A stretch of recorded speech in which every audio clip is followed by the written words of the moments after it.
In days past, several times I heard the comment around Christian circles that kids are going off to college and are being brainwashed. The meaning of this statement was that they were embracing what they were learning in school and losing their faith in God. Most of these feelings came from the observation that science was replacing God as the explanation of why the world exists. I remember this was an exciting time in my life because every day I was learning many new things about the world around me. I had high times and low times, but I grew in my faith in God. I was dealing with homesickness and being entirely responsible for allocating my time in order to keep up with my studies. I eventually ended up with a roommate that was a brilliant chemistry major who declared that he was an atheist.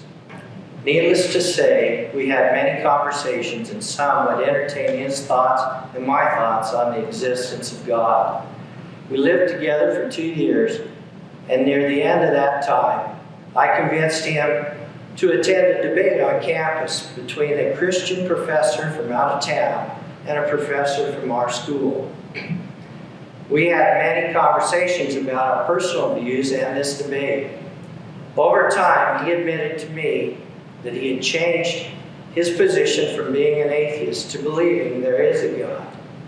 Through this experience and others, I have come to believe that God can speak to anyone, no matter what their background may be.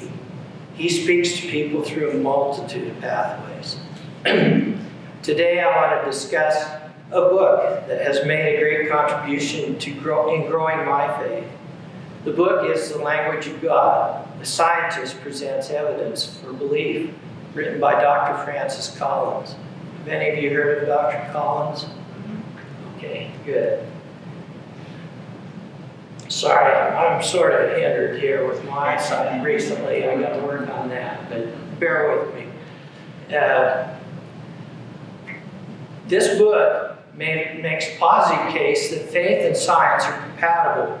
I want to share some background on who Dr. Collins is and preview his book.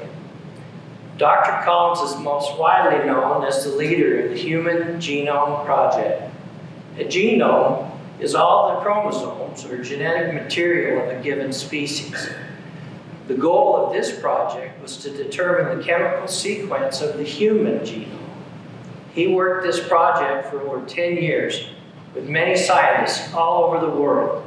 And on June 26, 2000, this collaborative effort revealed the DNA sequence of the human genome.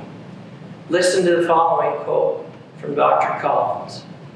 The human genome consists of all the DNA of our species, the hereditary code of life. This newly revealed text was 3 billion letters long and written in a strange and cryptographic 4-letter code.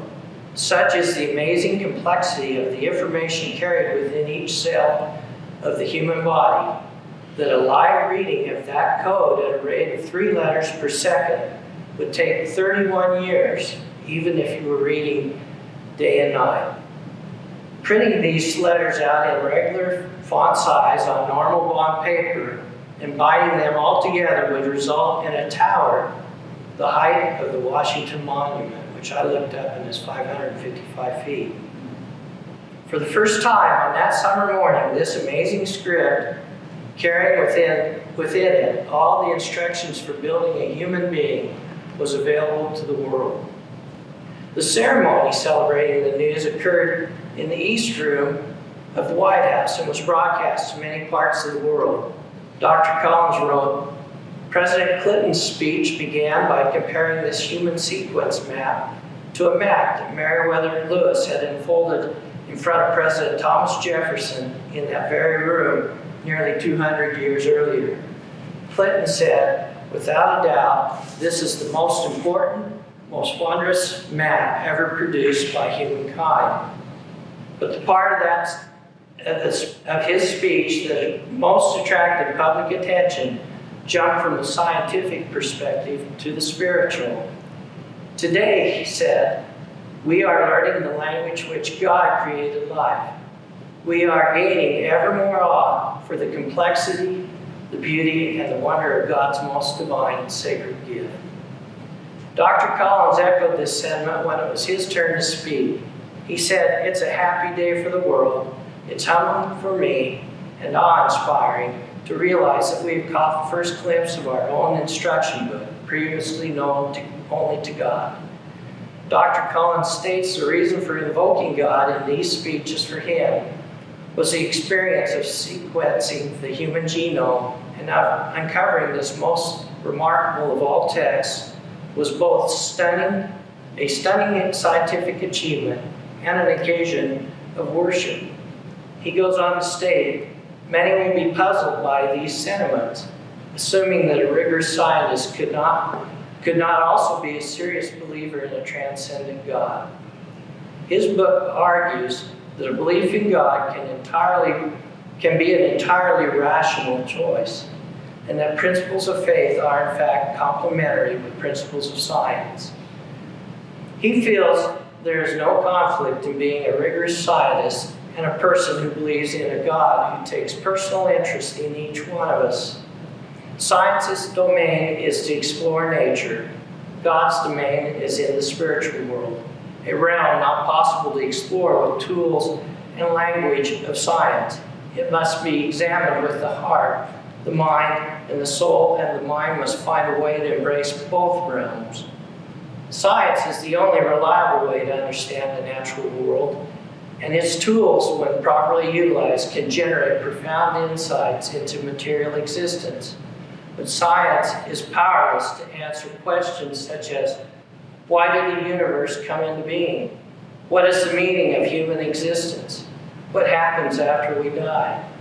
One of the strongest motivations of humankind is to seek answers to profound questions, and we need to bring all the power of both scientific and spiritual perspectives to bear on understanding what is seen and unseen. What does Dr. Francis Collins believe? His book, The Language of God, is a detailed account of his testimony. Chapter 1 in this book is titled From Atheism to Belief and belongs to a section he calls the chasm between science and faith. This chapter is his testimony of how he found his faith. He describes his childhood as an environment where faith was not important.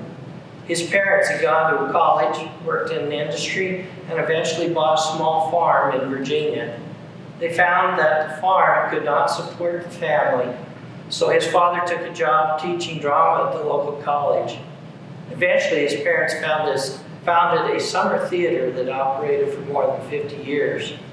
Dr. Collins said, "I was born into this happy mix of pastoral beauty, hard farm work, summer theater, and music, and thrived in it."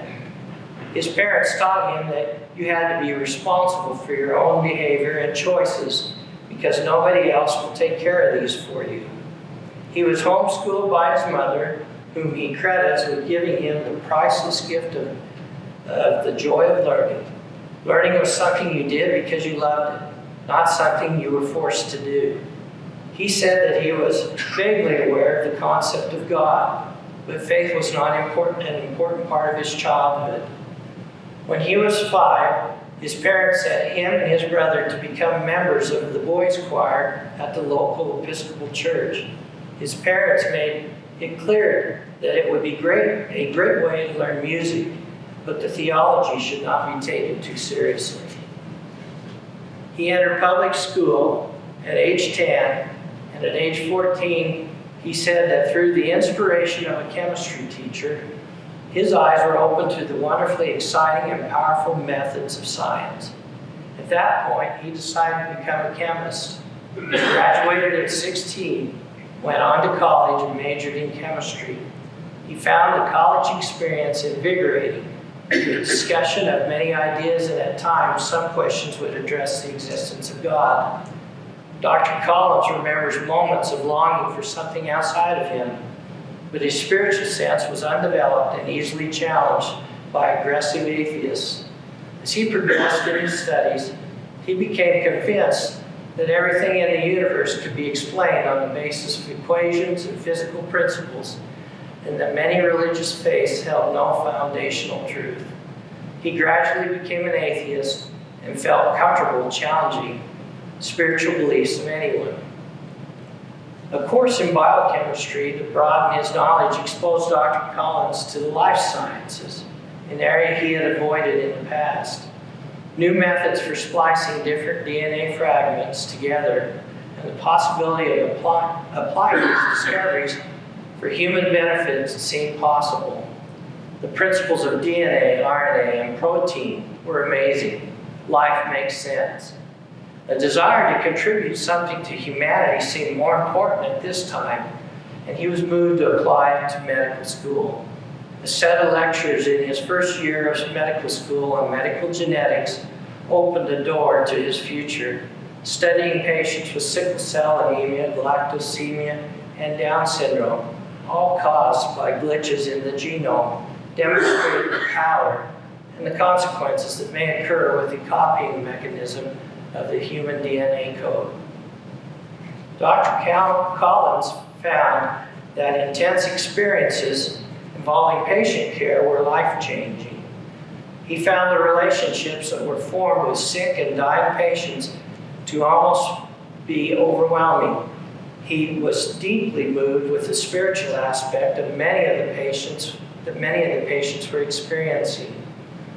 He witnessed numerous cases of individuals whose faith provided them with strong assurance of ultimate peace despite terrible suffering that in most instances they had done nothing to bring on themselves. He claimed that his most awkward moment came when an older woman suffering daily from severe, untreatable angina asked him what he believed. They had discussed many other important issues of life and death, and she shared her own strong Christian beliefs with him. He felt uneasy and had to answer, "I'm not really sure."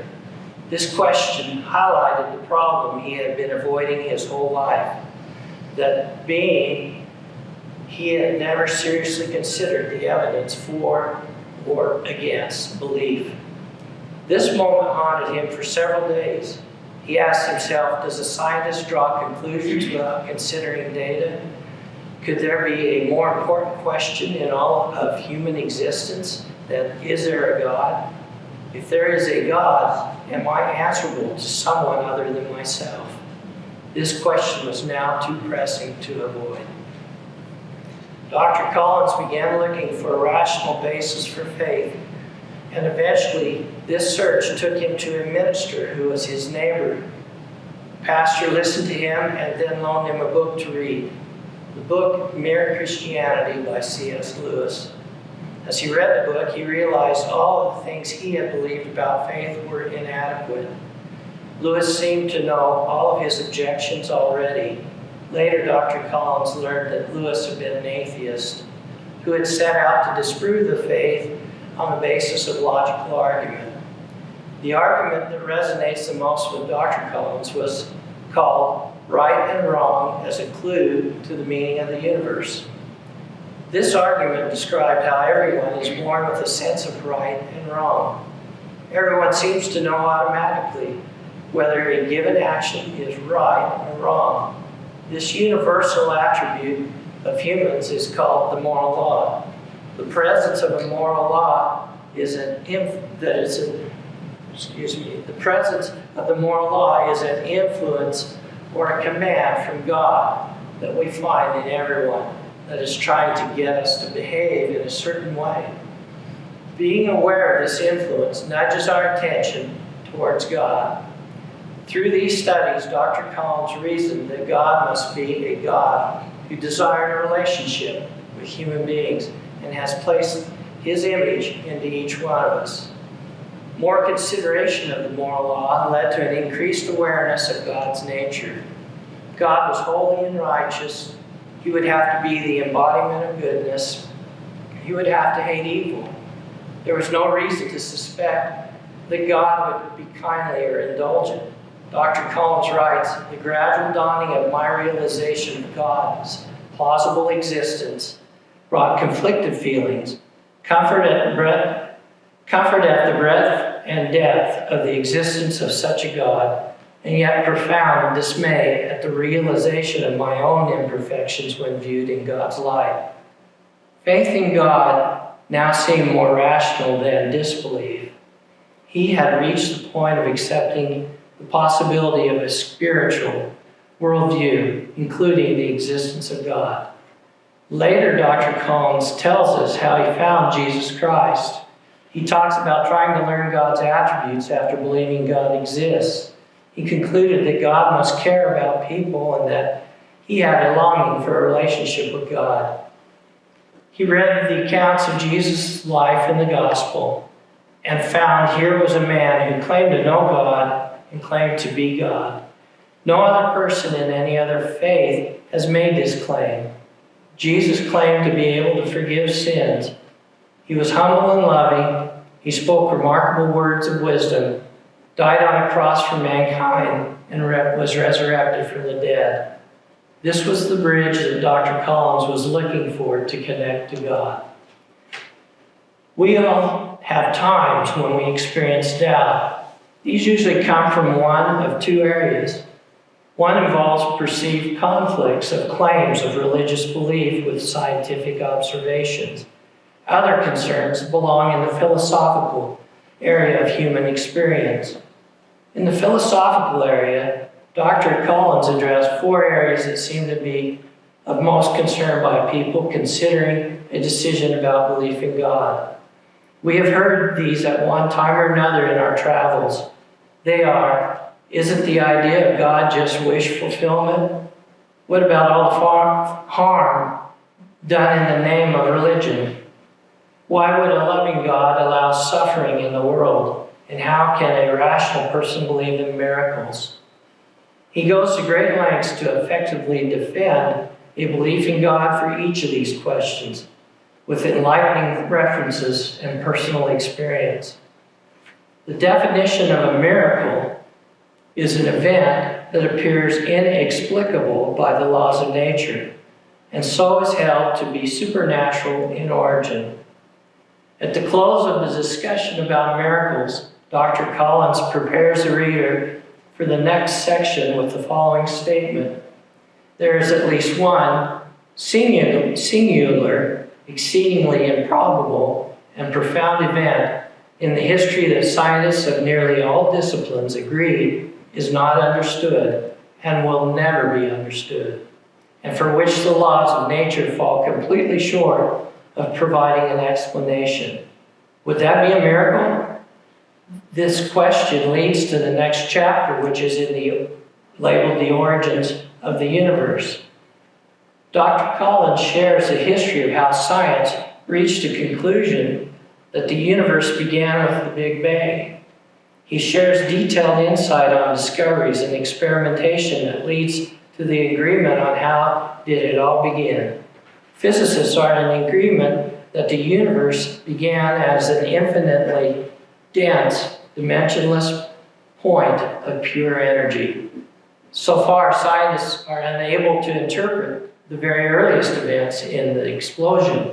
After that, it is possible to make predictions about events that would need to have occurred to result in today's observable universe. So the question becomes, what came before the Big Bang, and who or what was responsible? Dr. Collins writes, for faith traditions that describe the universe as having been created by God from nothingness, this is an electrifying outcome. Does such an astonishing event as the Big Bang fit the definition of a miracle? He continues by saying that for those looking to bring theologians and scientists closer together, there is much in these recent discoveries of the origin of the universe to inspire mutual appreciation. The Big Bang forces the conclusion that nature had a defined beginning. One cannot see how nature could have created itself. Only a supernatural force that is outside space and time could have done that. There are 15 physical constants whose values current theory is unable to predict. These constants simply have the value they have. This list includes the speed of light, the strength of weak and strong nuclear forces, various parameters associated with electromagnetism, and the force of gravity. For example, if the strength of gravity was more than it is, the universe would collapse on itself. If gravity were weaker, the universe would come apart. The chance that all of these constants would take on the values necessary to result in a stable universe capable of sustaining complex life forms is almost infinitesimal. The idea that our universe is uniquely tuned to give rise to humans, which this idea is what we believe is that the universe is tuned and made so that it would support human life. Stephen Hawking, a well-known physicist, writes in his book, "It would be very difficult to explain why the universe should have begun in just this way, except as the act of a God who intended to create beings like us." Dr. Collins continues on with discussions about how life works, with an emphasis on his area of expertise. We get exposed to the history of the discovery of DNA, how it functions and impacts our lives. He makes the analogy that God writes the instruction book for building life using a language written with DNA. We get a glimpse of amazing life processes that occur at the molecular level in the cell through the study of chromosomes, which are made of strands of DNA. All of the chromosomes present in the cell are known as the genome. The genetic instructions for life are maintained and accessed from this genome. Science and faith can be reconciled in this area of creation as well. Dr. Collins is not alone as a scientist who has a spiritual belief. In 1916, researchers asked biologists and physicists and mathematicians whether they believed in a God who actively communicates with humankind and to whom one may pray in expectation of receiving an answer. About 40% answered yes. In 1997, the same survey was repeated, and the researchers were surprised to see the percentage remain nearly the same.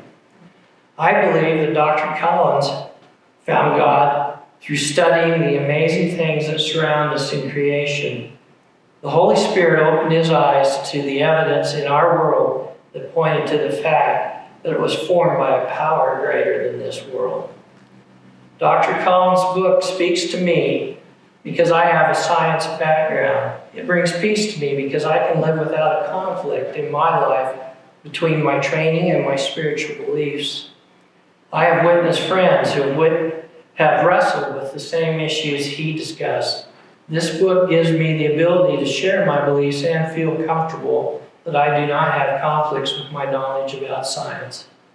I was moved by Dr. Collins' desire to understand the limits of what science reveals about the origins of life and to look beyond to the spiritual existence, look beyond to spiritual contributions to our existence. His search includes accounts of others who could not accept Christ without thorough research. I am thankful for people like C.S. Lewis, Josh McDowell, Lee Strobel, and Dr. Francis Collins, who encourage all of us with their testimonies of finding Christ through challenging research. Their work removes the doubt and strengthens our faith. When I read books from people like these, I'm reminded that God can reach all people, no matter how different they are from one another. There's a lot of verses in the Bible that connect with creation. I just pulled a few here that struck me because they sort of touched back on themes that I read. So I'm going to read these, and you can just meditate on the words as I read through them. Of course, the big inning is, I always used to hear, where's baseball in the Bible? It's in the big inning. But Genesis 1:1. In the beginning, God created the heavens and the earth. Psalms 8, 3 and 4. When I consider your heavens, the work of your fingers, the moon and the stars, which you have set in place, what is man that you are mindful of him, the Son of Man that you care for him? Romans 1:20. For since the creation of the world, God's invisible qualities, his eternal power and divine nature have been clearly seen, being understood from what has been made, so that men are without excuse. Colossians 1:16. For by him all things were created, things in heaven and on earth, visible and invisible, whether thrones or powers or rulers or authorities, all things were created by him, for him. Isaiah 45:18. For this is what the Lord says, he who created the heavens, he is God. He who fashioned and made the earth, he founded it. He did not create it to be empty, but formed it to be inhabited. He says, I am the Lord, and there is no other. Hebrews 11:3. By faith we understand that the universe was formed at God's command, so that what is seen was not made out of what was visible. Colossians 1:17. He is before all things, and in him all things hold together.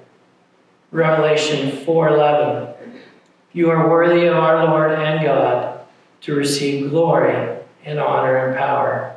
For you created all things, and by your will they were created and have their being. As I looked and read through this book, I'd read it several years ago, and I worked back through it here in the past weeks. I've paid attention to Dr. Collins ever since I was moved the first time I read his book. And one of his great commitments is to reach scientists with faith. And he is a pretty notable character if you look at him. Since the Human Genome Project, he is known by a lot of the world as the director of our National Institutes of Health. He's been in that position for the last 11 years and had a leading role in the battle against COVID. And I was here about a year ago. Time magazine printed a 7-page article about him.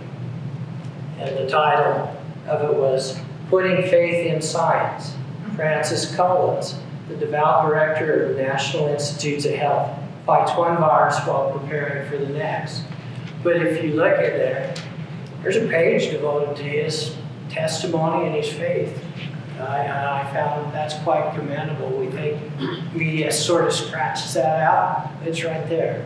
So he gives a lot of encouragement to me.